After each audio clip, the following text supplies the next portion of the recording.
사랑하는 성도 여러분, 이 시간 우리는 우리의 땅의 소란함과 세상의 염려를 잠시 내려놓으시고 만왕의 왕이신 하나님께 계신 하늘 보좌 앞으로 나아가기를 원합니다. 사도 요한이 영적인 눈으로 환상 중에 보았던 그 영광스러운 보좌, 번개와 음성과 우레소리가 터져나오는 그 권능의 자리로 우리도 믿음으로 올라가길 원합니다.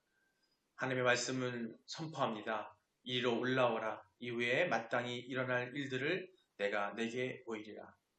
이 시간 성령님의 감동하심을 따라 하늘 문을 열고 우리를 초청하시는 주님의 음성에 순종하길 원합니다. 오직 주님만이 영광과 존귀와 권능 받으시기 합당하십니다. 거룩한 우리 수요 기도회는 우리가 주님의 보좌를 바라보며 우리의 삶의 방향을 다시 설정하고 또 다가올 심판 앞에서 합당한 회개와 또 경배를 올려드리는 복된 시간이 될 것입니다. 우리 주님의 보좌를 향한 경외하는 마음으로 다 함께 묵상으로 기도하겠습니다.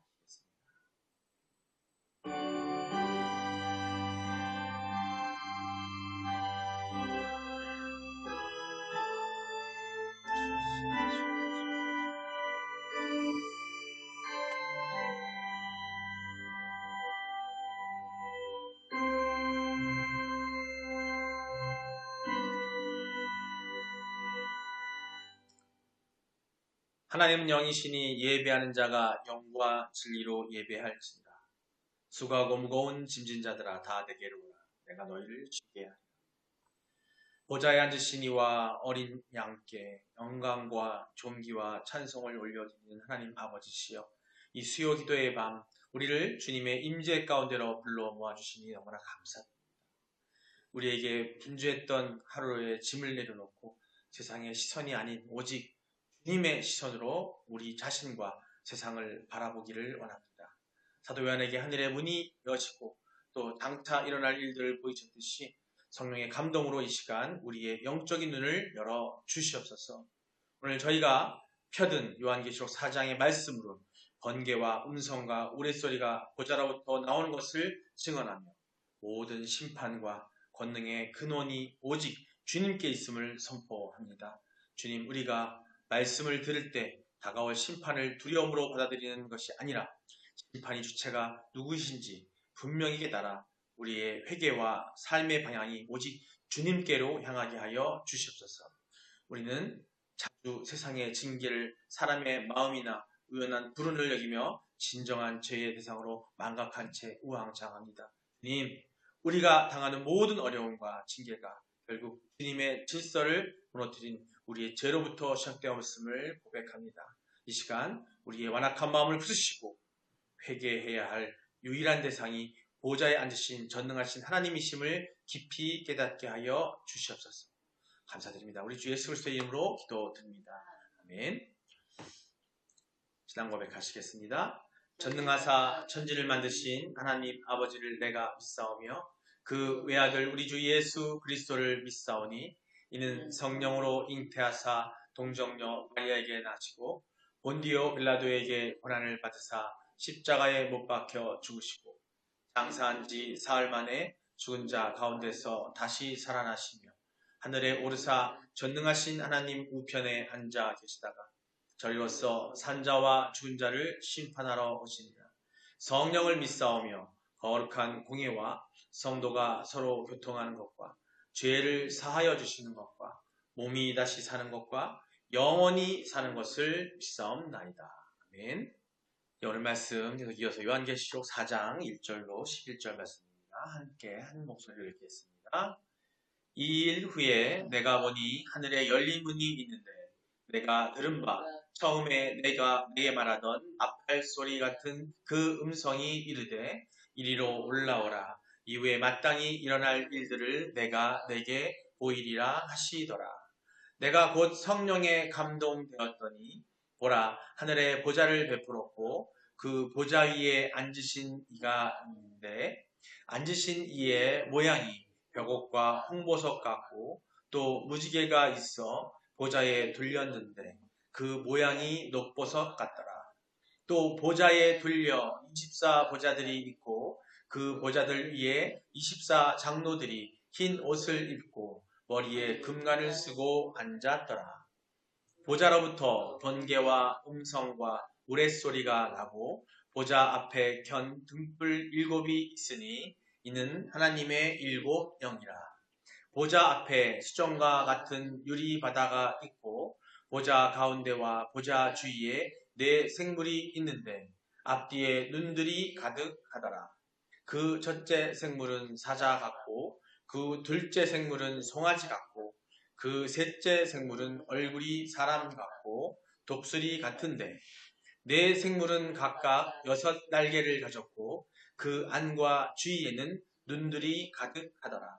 그들이 밤낮 쉬지 않고 이르기를 거룩하다 거룩하다 거룩하다 주 하나님 곧 전능하신 이여 전에도 계셨고 이제도 계시고 장차 오실 이시라 하고 그 생물들이 보좌에 앉으사 세세토록 살아계시는 이에게 영광과 존귀와 감사를 돌릴 때에 24 장로들이 보좌에 앉으신 이 앞에 엎드려 세세토록 살아계시는 이에게 경배하고 자기의 관을 보좌 앞에 드리며 이르되 우리 주 하나님이여 영광과 존귀와 권능을 받으시는 것이 합당하오니 주께서 만물을 지으신지라 만물이 주의 뜻대로 있었고 또 지으심을 받았나이다 하더라.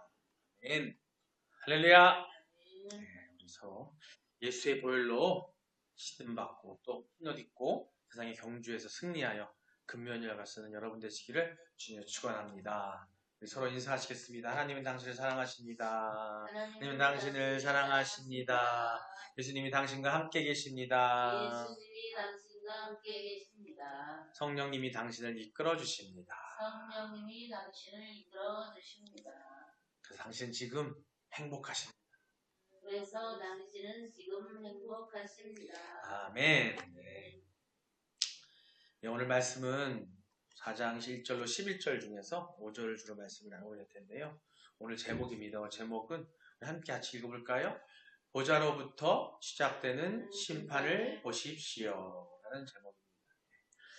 네, 성도 여러분, 오늘 우리가 사도 요한이 영적인 눈을 들어서 보았던 하늘의 가장 깊은 곳, 그리고 만물의 중심으로 이제 여행을 떠날 거예요. 지금 계속 여행을 하고 있는 중이에요. 4장 1절로 11절의 내용이 뭐냐면 앞서도 말씀드렸던 것처럼 우리가 전 시간에도 말씀드렸던 것처럼 요한이 하나님께서 요한을 부르셔서 하늘 보좌를 천국의 모습을 보여주고 있는 모습입니다. 그래서 그 깊은 곳까지 가서 보여줌으로써 그걸 또 묘사하고 있는 요한으로 통해서 묘사하게 하셔서 우리로 하여금 그걸 알게 하시는 거예요. 오늘 4장 4장 1절에 보면은 이 일 후에 내가 보니 하늘에 열린 문이 있는데 라고 선포합니다.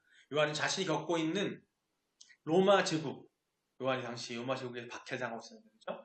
아시아 7교회가 당하는 환란의 한복판에서 갑자기 모든 세상의 소리가 멈추고 하늘의 나팔 소리 같은 주의 음성이 들려오는 그런 경험을 하게 된 거예요.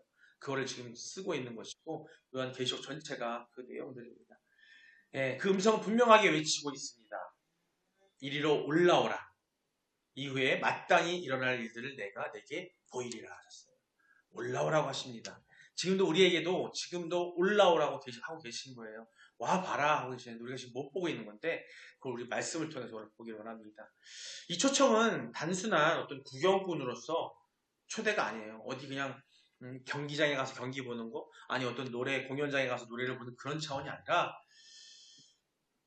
요한은 곧 성령에 감동되어서 땅의 시선에 벗어나서 하나님, 하늘에서의 시선을 세상을 바라보게 되는 겁니다. 하늘에서 세상을 바라보는 시선에 진짜 의미를 보는 거예요.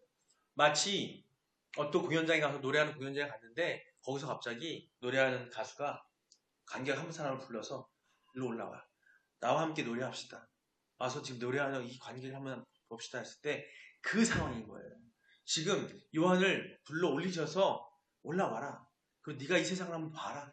이제 곧 마지막 때가 될 텐데 그때의 그 모습을 보여주겠다고 올라오라고 하시는 거예요. 지금 그걸 우리가 이 말씀을 통해서 우리가 직접적으로 느낄 수 있는 겁니다.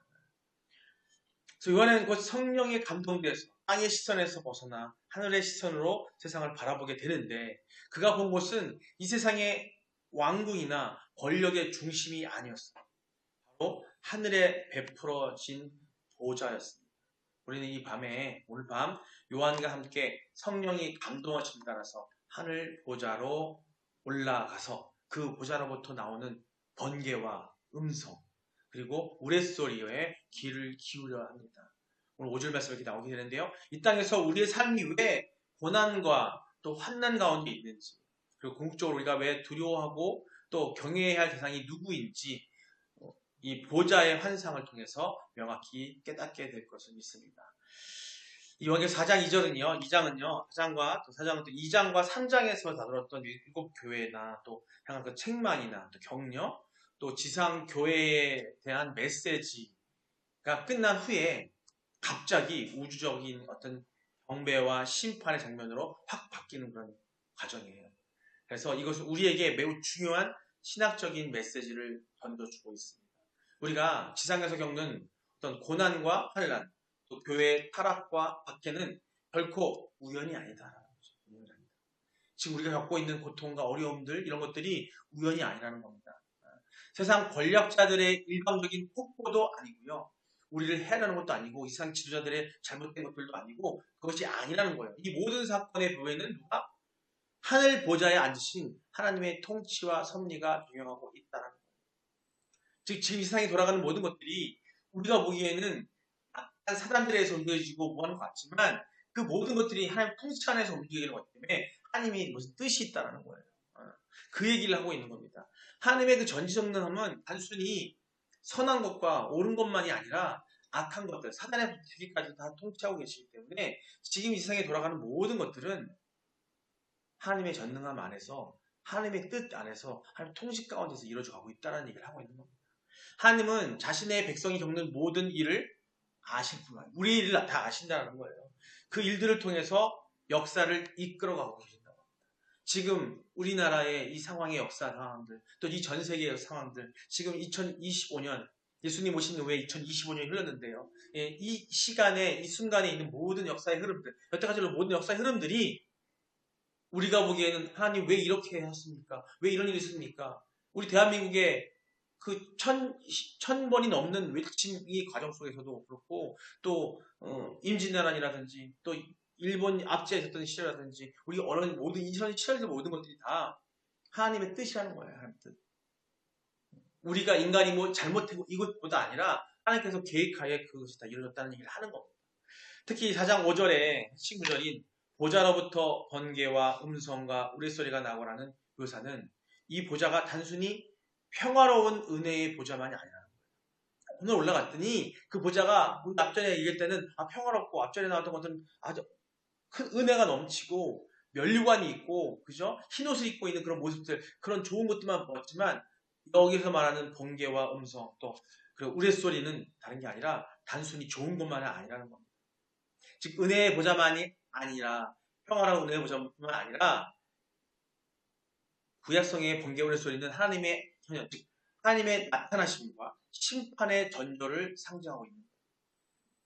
그 우레소리, 번개 이것들은 예수 그리스도가 오시는 것, 하나님께서 다시 오셔서 예수님께서 다시 오셔서 우리에게 심판하신다는 그것을 예견하고 있는 그 내용입니다. 따라서 요한은 이 환상을 통해서 독자, 우리 읽는 사람들에게, 우리 성도들에게 두 가지의 핵심 진리를 선포하려고 했습니다. 첫 번째는 뭐냐면 하나님은 모든 것을 통치하시는 절대적인 심판자. 우리가 가늠할 수 없는 것들. 우리가 이거 아니잖아요 하는 것들조차도 이상의 악한 것들 모든 것조차도 하나님께 다 통치하고 계신다는 겁니다. 두 번째는 뭐냐면 모든 미래의 사건, 즉 심판의 시작점은 바로 이 보좌 하나님으로부터 나온다는 것을 그 시작이 어디고 하나님 안에서 나온다는 얘기를 하고 있는 거예요. 오늘 우리는 이 진리를 깊이 묵상하기로 합니다. 다가올 심판에 대한 올바른 인식 그리고 즉 심판의 주체가 누구인지 누가 그 심판의 주인이고 누가 주체이신가를 명확히 깨닫고 우리의 회개와 삶의 방향을 오직 어디로? 주님께로 돌이키는 그런 은혜를 구하고자 합니다. 오늘 중심 말씀 절은 5절인데요. 요한은 보좌에 대한 좀 더 구체적인 묘사의 일환으로 보좌에부터 나오는 것들에 관해서 번개와 음성과 뇌성이라고 설명하고 있습니다. 번개와 음성과 뇌성은 구약 성경에서 일반적으로 하나님의 현현, 나타나심, 하나님의 심판을 상징하는 거예요. 구약의 성경들을 살펴보면 그런 나타나는데 한번 살펴보겠습니다. 먼저 출애굽기 19장 16절입니다. 함께 읽어보겠습니다. 시작. 셋째 날 아침에 우레와 번개와 빽빽한 구름이 산 위에 있고 나팔 소리가 매우 크게 들리니 진중에 있는 모든 백성이 다 떨더라. 아멘. 우레와 번개와 빽빽한 구름이 산 위에 있고 나팔 소리가 매우 크게 들리니 시내산의 강림 장면이에요. 시내산에서 모세가 갔을 때 시내산 강림 장면인데 셋째 날 아침에 우레와 번개와 빽빽한 구름이 산 위에 있고 나팔 소리가 매우 크게 들리니라고 했습니다. 진중에 있는 모든 백성이 다 떨었다고 이야기하고 있어요. 이렇게 기록되고 있습니다. 이는 하나님께서 그분의 백성에게 율법을 주시기 위해 강림하실 때 지극히 거룩하신 임재와 그분이 가진 어떤 심판의 권능을 인간의 감히 접근할 수 없도록 나타내진다는 상징으로 나타내고 있는 거예요. 요한계시록의 번개와 우레소리 역시 오늘 나온 요한계시록에 나오는 번개와 우레소리 역시 하나님의 압도적인 권위를 보여주고 있는 겁니다. 또 한 절 보겠습니다. 시편의 29편의 3절에서 11절 말씀입니다. 함께 길지만 함께 읽겠습니다. 시작. 여호와의 소리가 물 위에 있도다. 영광의 하나님이 우레소리를 내시니 여호와는 많은 물 위에 계시도다. 여호와의 소리가 힘이 있으며 여호와의 소리가 위엄차도다. 또 나옵니다. 여호와의 소리가 백향목을 꺾으시며 여호와께서 레바논 백향목을 꺾어 부수시도다. 그 나무를 송아지 같게 뛰게 하시며 레바논과 시론으로 들송아지같이 뛰게 하시도다. 여호와의 소리가 화염을 가르시도다. 여호와의 소리가 광야를 진동하시며 여호와께서 가데스 광야를 진동시키시도다. 여호와의 소리가 암사슴을 낙태하게 하시고 산림을 맑게 벗기시니 그의 성전에서 그의 모든 것들이 말하기를 영광이라 하도다. 여호와께서 홍수 때에 좌정하셨으며 여호와께서 영원하도록 왕으로 자정하시도다.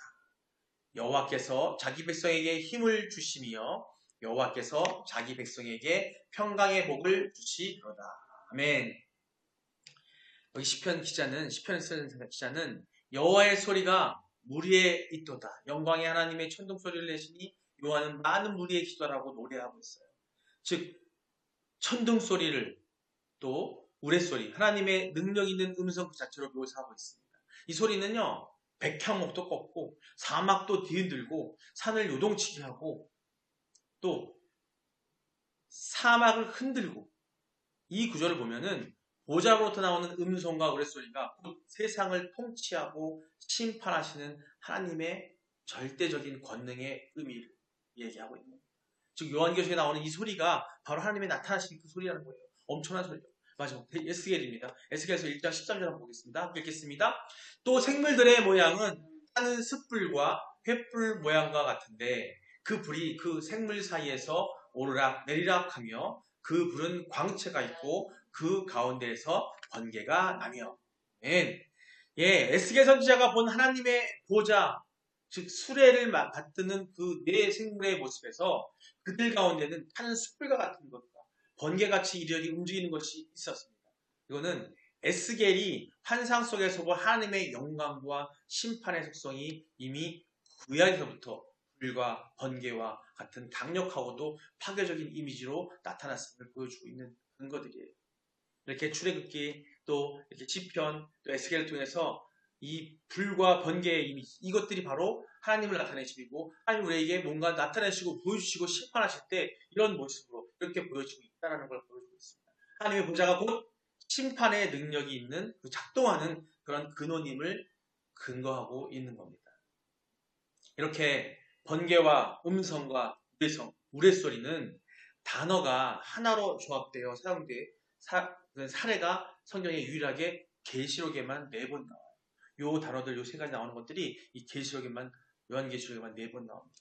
여기 4장 5절, 8장 5절, 또 11장 19절, 또 10장 18절. 그런데 이 단어들이요 조합이 쓰인 4곳이 우리의 관심을 자극하는 것입니다.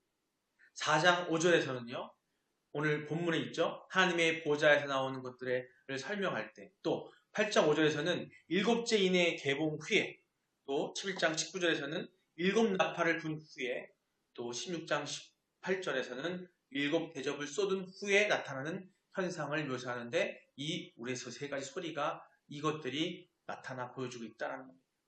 이것은 뭐냐면 곧 일곱 인, 일곱 나팔, 일곱 대접으로 상징되는 하나님의 심판을 얘기하고 있는 거예요. 이 일곱 인과 일곱 나팔과 일곱 대접으로 상징되는 하나님의 심판은 모두 하나님께로부터 나온 것임을 설명하기 위해서 그 뒤에 바로 이 우레소리, 번개, 천둥소리 이것이 나오는 거예요. 그것들의 심판이 바로 하나님께서 하시겠다는 것을 근거하는 이야기를 나누는 겁니다. 이렇게 해석을 하고 이해하셔야 되는 거예요. 아마도 요한계시록을 읽는 우리 성도들에게 말세에 임할 심판이 어디로부터? 하나님께로부터 시작된다는 사실을 확실히 일깨워 주도록 그 의도로 하나님께서 요한에게 말씀을 주셨고 그 말씀을 요한이 써내려간 것 같습니다. 그가 이런 의도를 품은 것은 심판의 주체가 누구가? 하나님이라는 거예요. 누군지 명확하게 알게 하기 위해. 그래야만 우리가 온전한 회개가 가능하다는 것을 알았기 때문입니다. 주체가 누군지도 회개할 수는 없잖아요. 그죠? 즉 세상이 장차 당할 심판은 인간들이 하나님의 명령을 어기고 그분의 질서를 무너뜨렸기 때문에 시작된 것임을 깨닫는 인간들이 돌이키려 할 때 그 방향을 잃지 않기를 원했던 거예요. 죄는 안 알았고 잘못하는 거 알았고 그걸 시인했지만 우리가 그걸 고백했지만 그걸 회개하는 방향이 어딘지를 모르면 안 된다는 거예요. 성도 여러분, 우리는 가끔 직장이나 가정에서 동료나 또 가족 구성원들에 의해서 징계나 질책을 받는 경우가 있어요. 직장 상사로부터 직장 부하 직원이 징계를 받고 질책을 받는 경우, 또 가정 안에서는 부모님이 자녀를 아니 형이 동생을 어떤 질책을 받는 경우가 있잖아요. 그죠? 그럴 경우에 우리는 자신을 돌아보고 잘못을 깨닫게 되면 자신의 실수로 피해를 입은 상대방에게 또는 어떤 집단, 어떤 단체에게 사과하고 용서를 구하게 됩니다. 이렇게 되면 대부분 양쪽은 다시 서로 과거로 어떤 실수를 범한 내가 실수 범했다. 어떤 단체가 실수를 범했다면 그 전으로 돌아가는 거예요. 우리 정치 세태를 봐도 그렇고 보게 되면 잘못을 인정하고 자기가 고백하고 과오를 이해하면은 국민들은 다 그걸 너그러이 용서해 줄 수 있는 마음이 충분히 있는 것처럼 바로 누구에게 할 것인가 알아보면 되는 건데 하는 것처럼 그러나 난처한 것은 자신이 뭔가 실수했기에 다른 사람들로부터 비난과 지적을 받고 있다는 것은 알겠는데 그죠? 자기의 잘못을 알고 있는데 누구에게 잘못했는지 몰라서 우왕좌왕할 때가 더 문제라는 거예요. 그래서 실수를 저지른 사람은 사람대로 죄책감을 느끼지만 그것을 해소할 방법이 없어서 애가 타고 또 피해를 본 사람은 피해를 본 사람대로 사과하지 않는 일로 말미암아서 분을 품게 됩니다. 하나님과 사람 사이도 마찬가지입니다. 자, 세상은요 이렇게 우리가 정치인들도 그렇고 우리가 살아가는 것에도 보면은 어떤 사람이 잘못했어. 나 잘못했어요. 알아. 또 부부 사이도 이런 게 있어요. 부부가 가끔 부부싸움 하죠. 보통 여성분이 아내가 남편한테 물어봅니다. 남편이 뭔가 잘못했어. 그러면 남편이 무조건 미안하다고 얘기를 해요. 근데 미안하다고 얘기하는데 뭘 미안한데요? 누구한테 미안한 건데? 라고 물어보면 그걸 몰라. 그럼 해결이 안 돼요. 그죠? 그게 화가 안 풀리잖아요. 그죠? 그 비슷한 거예요.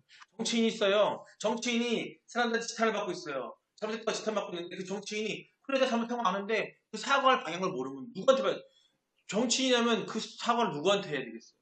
국민에게 해야 되는 거잖아요. 그죠? 국민에게 해야 되는데 그걸 모르고서는 혼자서 엄한 데 가서 사과하실 때에 엄한 데 가서 하실 경우에는 그거는 그 사과가 아니게 돼버리고 서로 그것이 해결이 안 된다는 거예요. 이런 것처럼 하나님과 사람 사이에도 마찬가지라는 겁니다. 하나님으로부터 징계가 있게 되면 성도는 물론 거의 모든 사람들이 자신들의 죄임을 깨닫게 돼요. 그것만 해도 감사하죠. 성도들이기 때문에 그리스도인이기 때문에 어떤 징계와 고난과 고통이 있을 때 아픔이 있을 때 하나님께서 나에게 뭔가를 얘기하고 계시는구나 라고 알고 나한테 뭔가를 깨닫게 하시는구나 알고 저는 깨닫는 것만으로도 감사한 거예요. 근데 중요한 건 뭐냐면 그 다음이에요. 깨닫고 난 다음에 그리고 이것을 회개의 함을 느끼게 된단 말이에요. 그런데 그렇게 회개의 대상이 하나님이라는 사실을 모든 사람이 다 깨닫는 것이 아니라는 거죠. 내가 회개해야 대상이 하나님이라는 걸 깨달아야 되는데 하나님이라는 걸 모른다는 거예요. 첫 번째는 믿지 않는 사람은 당연할 거고 믿는 사람조차도 그런 일을 행하는 경우가 많다는 겁니다. 물론 주를 믿고 그분의 이 우주의 통치자임을 알고 있는 사람들, 우리 그리스도인들은 자신들의 회개 대상이 그 하나님이심을 잘 알고 있어요. 그러나 어리석은 사람들, 믿음이 없는 사람들, 또 믿고 있으나 제대로 그 믿음 안에 있고 그리스도 안에 있지 못하는 사람들은 이를 깨닫지 못하고 있기 때문에 하나님께 그것을 회개하고 고백하는 것이 아니라 하늘에 하나님께서 만들어 놓으신 일월성신, 그죠? 달님한테 빌고, 태양신한테 빌고, 그런 이시죠. 경이적인 어떤 자연물, 뭐 나무에다가 빌고, 그죠? 거기다가 죄송해 잘못했다고 빌고. 무속을 보세요. 무속을 보면은 무슨 장군신이 왔다, 무엇이 왔다. 니네가 뭐가 잘못했어. 네가 조상들한테 뭐 잘못했기 때문에 거기에다가 빌어야 돼. 거기다 빌고 잘못했다 미안하고 얘기해야 돼. 그것 때문에 뭘 해야 되라고 하는 그런 일을 한다는 거예요. 이게 바로 인간들이 만들어 놓은 우상들에게 절하고 용서를 구한다는 겁니다. 하지만 이런 행동은요, 이건 하나님을 더욱 노하시게 만들 뿐이라는 겁니다. 뿐만 아니라 그들 자신도 자신들의 죄가 해결되지 않는다는 것을 느끼고 있기 때문에 이제보다 더 불안해진다는 거예요. 우리가 엉뚱한 행동을 한다는 거죠. 우리가 회개를 할 때 정말 진정으로 하나님께 회개해야 돼요. 우리 크리스찬들도, 그리스도인들도, 성도님들도 회개 기도를 할 때에 그 회개가 하나님께 대한 회개를 해야 되는데 그걸 망각하고 잘못된 생각을 하고 기도할 때가 많다는 겁니다. 성도 여러분, 요한은 이런 전체를 통해서 사람들에게 심판의 주체가 누구요? 하나님이시고 따라서 징계를 당할 인간들이 회개해야 할 유일한 대상도 바로 하나님이심을 천명했습니다. 앞전에 서두에 그걸 말씀드렸죠. 첫 번째가 뭐예요? 이 세상의 모든 것들을 누가 통치하시고 누가 지배하고 계신다고요? 하나님입니다. 우리가 물론 누군가에게 잘못을 하고 누군가 죄를 졌고 어떤 일이 잘생겼을 때에도 그 사람에게 사과하고 미안해 하지만 그 다음 중요한 건 뭐냐면 그 자체의 모든 것들을 갖다가 하나님께 구하고 회개하는 고백의 얘기를 해야 된다는 거예요. 그게 필요하다는 거예요. 여러분 어떠십니까? 여러분은 어떠세요? 과연 회개하실 때 용서를 구할 때 하나님께 하고 있습니까? 아니면 그냥 있는 사람들에게 하고 끝나버리나요? 여러분도 지금 하나님이 심판주이시며 우리의 회개 대상임을 믿으십니까? 여러분 주변에 이 사실을 제대로 깨닫지 못하는 사람이 있지는 않으세요? 그들에게 우리는 온전하게 회개할 수 있는 방법을 알려줘야 돼요.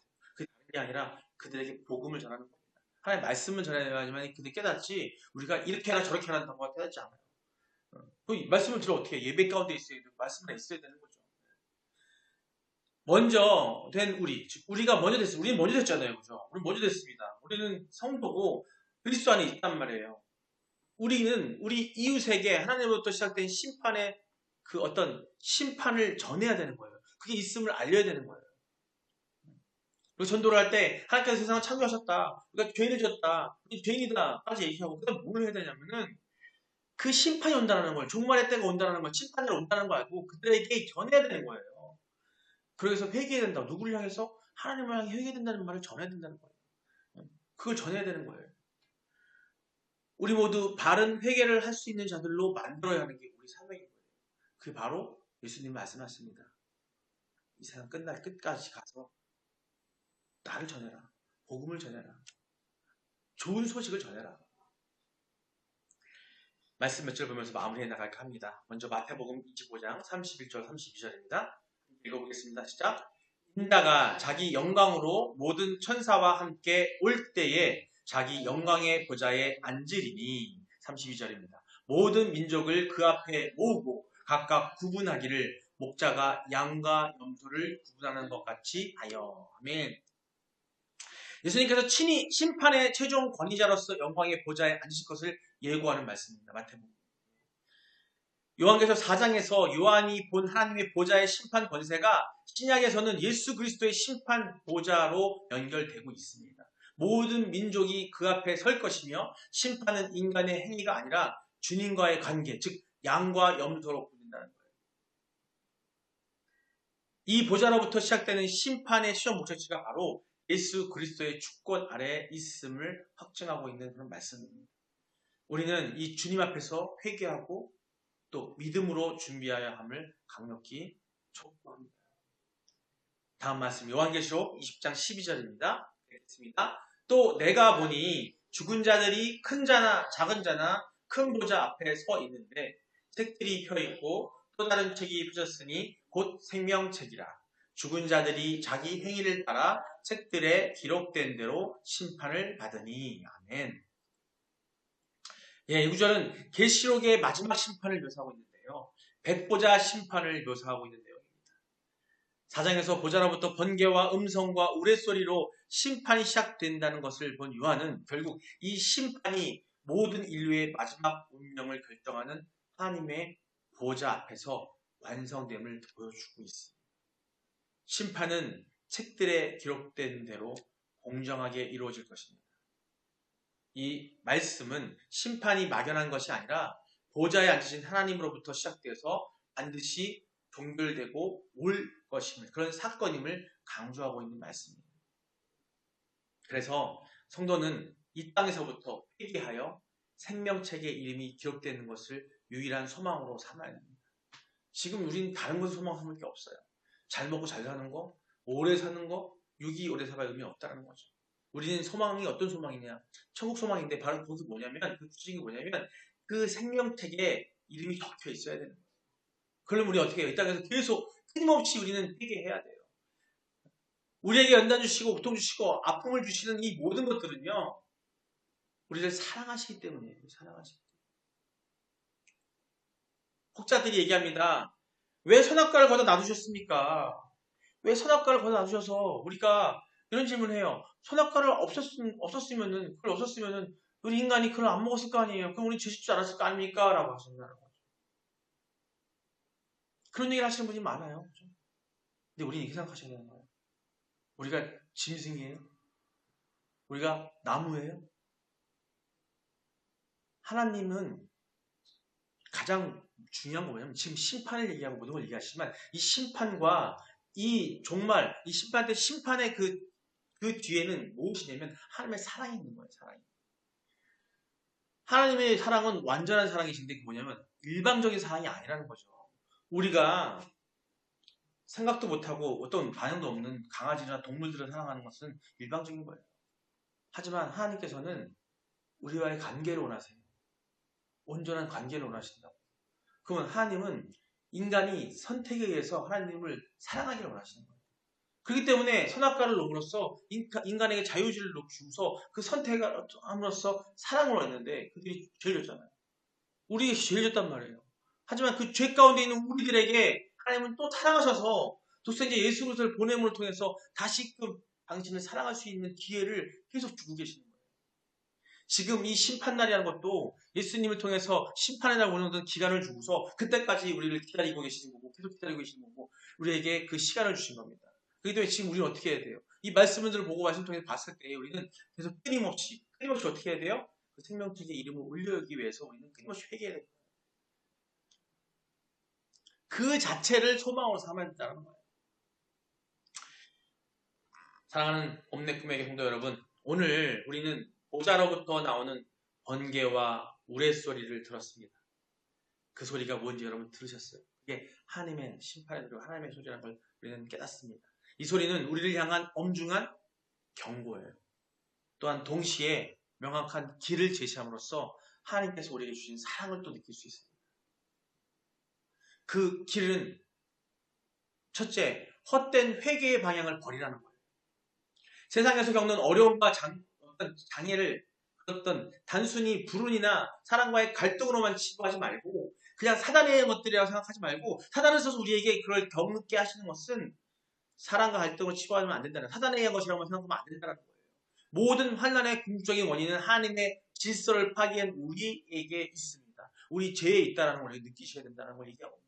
재난이 닥칠 때 점을 보거나 우상을 절하거나 사람에게 용서를 구하는 헛된 행위를 멈추라는 거예요. 먼저 우리가 그의 나라와 그 의를 구하라는 얘기가 다른 게 아니에요. 먼저 하나님께 구하라는 거예요. 내가 죄를 졌거든 하나님께 회개하고 먼저 하고 그게 했을 때에 그 다음 것들은 다 해결될 수 있고 내가 해갈 수 있는 힘도 얻을 수 있는 거예요. 우리가 누군가에게 누군가 미안 과오를 범해서 그에게 사과하고 싶을 때 용기가 안 났을 때 하나님께 구하는 거 회개하는 거예요. 그러면 그 용기가 생기고 그거 생길 수 있는 것처럼 바로 먼저 그의 나라와 그 의를 구하는 얘기는 다른 게 아니에요. 무조건 하나님이 나를 위해서 봉사하고 교회 열심히 하는 거 그것이 아니라 더 중요한 건 뭐냐면 우리의 잘못된 것들을 무조건 회개하고 하나님을 향해 회개하라는 겁니다. 그게 먼저라는 거예요. 회개의 대상은 오직 보좌에 앉으신 전능하신 하나님이라는 것을 여러분 기억하셔야 됩니다. 두 번째, 이기는 자의 삶을 사시기 바랍니다. 요한계시록은 7교회에게 반복적으로 이기는 그에게는 이라고 표현하고 있습니다.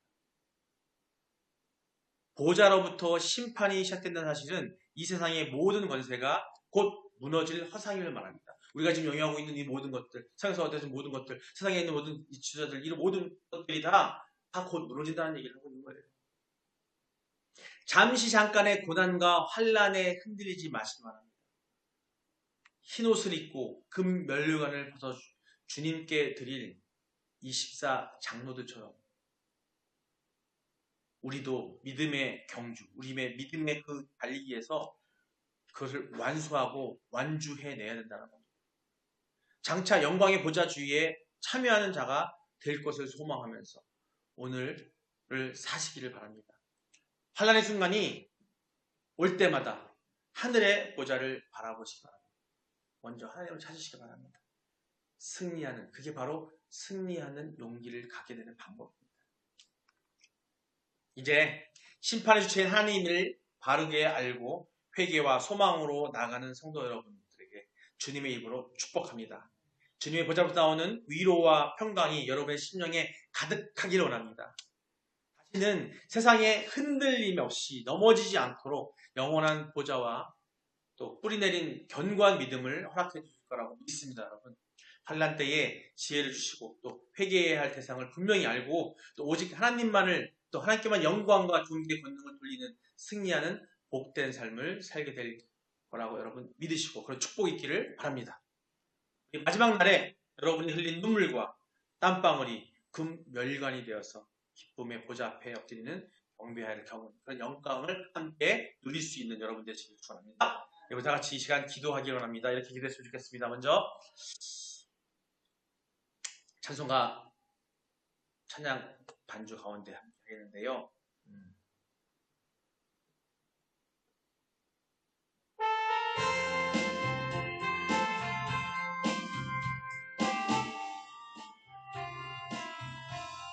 이 시간 이렇게 기도했으면 좋겠습니다. 먼저 이렇게 기도하기를 원합니다. 하나님의 심판, 주권 인정과 빠른 회개인데요.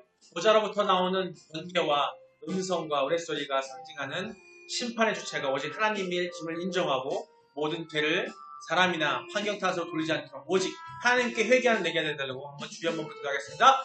주여!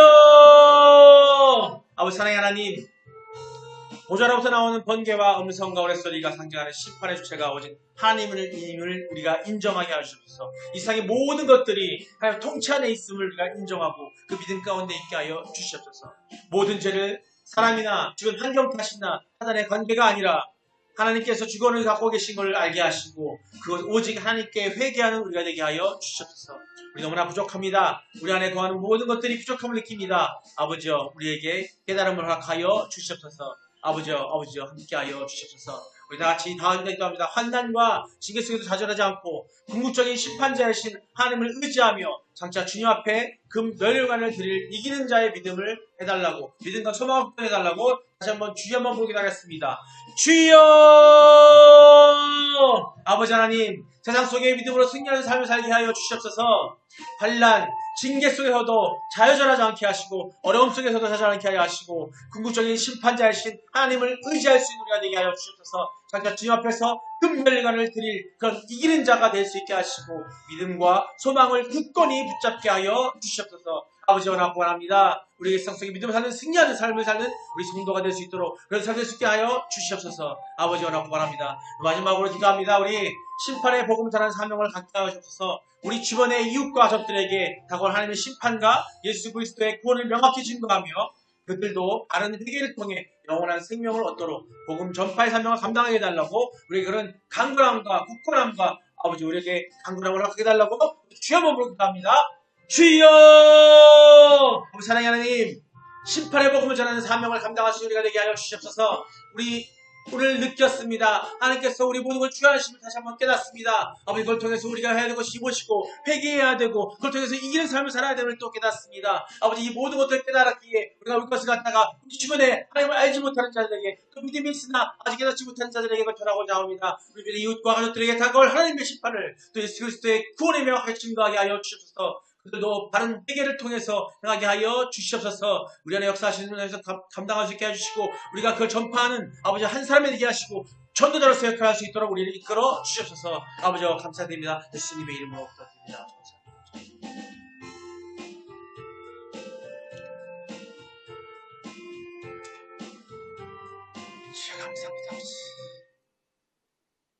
감사합니다. 자비로우시고 전능하신 하나님 아버지시여, 오늘 요한계시록 4장 말씀을 통해 보좌로부터 시작되는 심판의 엄중한 진리를 깨닫게 하신 너무나 감사합니다.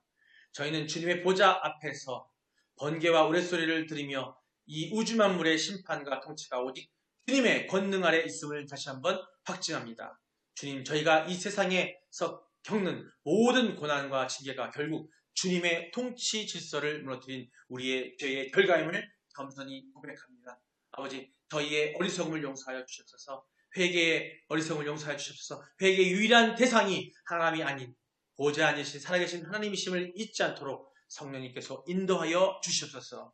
우리의 삶의 순간순간이 주님의 심판 보좌 앞에서 서기 위해 준비의 시간이 되게 하시고, 세상의 헛된 영광과 유혹의 마음을 빼앗기지 않게 하여 주시옵소서. 주님께서 예비하신 영광의 멸령을 바라보며 이 땅에서 의의 신앙의 경주를 믿음으로 완주하게 하시고 승리하여 주님 앞에 엎드리는 우리의 면류관을 겸손히 드리는 그날의 영광을 소망하게 하여 주시옵소서. 이제 우리가 이 예배 자리를 떠나 다시 세상으로 나갈 때 우리는 주님의 심판의 대리자가 아니라 바른 회개의 길과 구원의 소식을 전하는 주님의 증인이 되게 하여 주시옵소서. 우리를 통해 하나님을 알지 못하는 이웃들이 심판의 주체를 깨닫고 주님께서 돌아서는 그런 역사가 일어나게 하여 주시고, 이 모든 것들이 주님의 뜻에 달려있음을 믿습니다. 이 모든 말씀, 기도를 영광과 존귀와 권능을 받으시기 합당하신 우리 주 예수 그리스도의 이름으로 간절히 기도드립니다. 아멘. 주님 감사합니다. 다시 주기도로 예배를 마치겠습니다. 하늘에 계신 우리 아버지여, 이름이 거룩히 여김을 받으시오며 나라의 마옵시며 뜻이 하늘에서 이룬 것 같이 땅에서도 이루어지이다.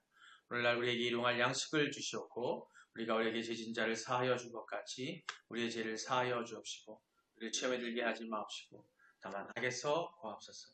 나라와 권세와 영광이 아버지께 영원히 있사옵나이다. 아멘.